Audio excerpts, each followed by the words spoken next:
My name is Emma Pitner, and today I'd like to talk to you about all things parrots. So when I was 11, I decided that I wanted a parrot, and I've been obsessed with them ever since.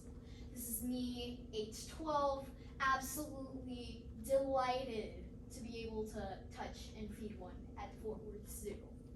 Well, my mom had some prior experience with parrots, and knowing that they're loud and really messy, she was a bit skeptical, to say the least. She said, "Emma, why do you even want a parrot?" I thought about it for a long time. And then I replied with the single greatest response known to middle schoolers. "Oh no." So I spent around 200 hours over the next 2 years figuring out why. But the further down the rabbit hole I went, the more wonder I saw. So if you would be willing to give me just a few minutes of your time today, I would love to share with you the wonderful world of the parrot. And it starts with a few cups. So a few years back, animal behaviorist Dr. Irene Pepperberg, working for Harvard University, ran a series of tests on her African gray griffon. And these results changed how we view animal intelligence today. The study was a simple 2-cup test. The subject is shown that a tree is being hidden in one of 2 cups, and then it's shown that 1 cup is empty.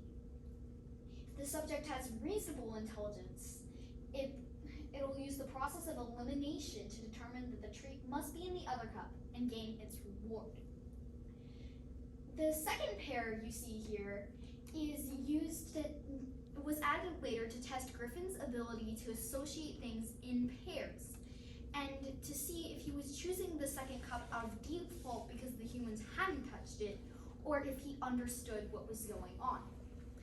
Griffin passed these tests, giving us great insight into what was going on inside this bird's brain. So, big deal. Parrots are smart. So are crows. They're known to fetch items for people they meet on the street and understand what money is and why people want it. But parrots have something that crows lack: empathy. So, in a study by Frontiers, crows were trained to exchange tokens, shown in yellow here, for treats at a certain exchange point marked in red for my purposes. Then they were placed in this test condition A, and the test was to see if Crow 1 would give tokens to its flockmate so that the second crow could gain a food reward with no benefit for the first crow.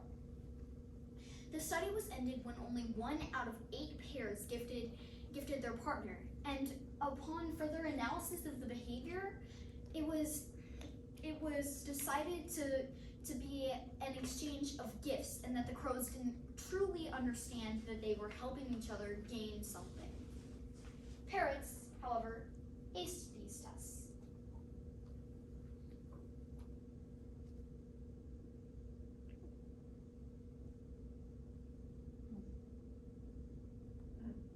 So this here is a control test to see if the parrots were exchanging the tokens as gifts, a common practice in the wild.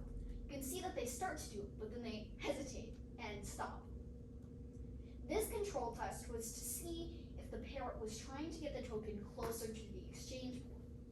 And you can see he's thinking about it.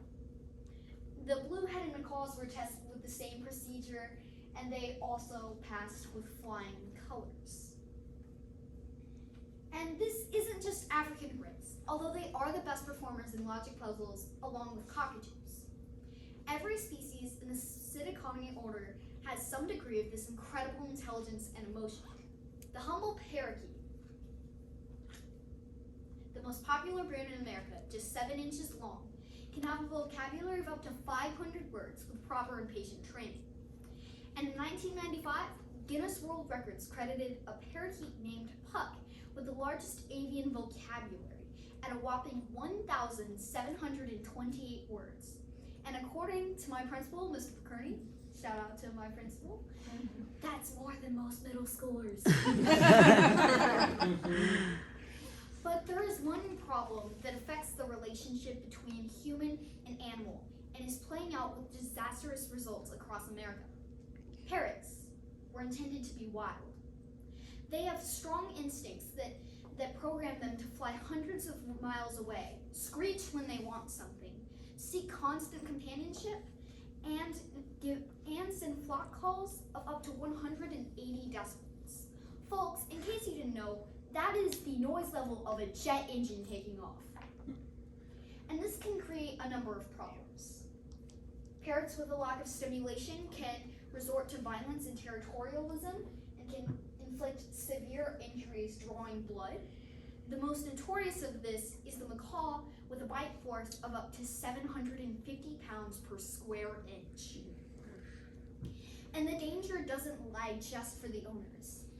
Parrots that have a lack of companionship, stimulation, or ability to roam can become depressed and develop mental disorders, pulling their own feathers for entertainment.